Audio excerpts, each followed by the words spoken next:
Hi everyone, here we've got Samsung Galaxy A10s and let me share with you how to set camera timer on this device.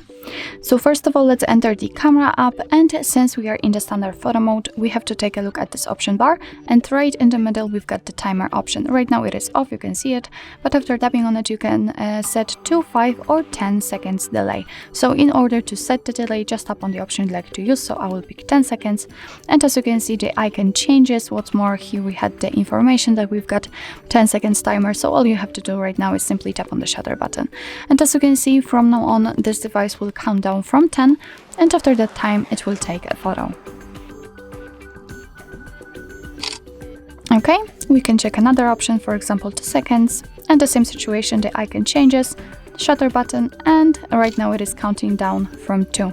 Of course, we can turn it off just by tapping on this option from the very left, and from now on device will take photos right after touching the shutter button.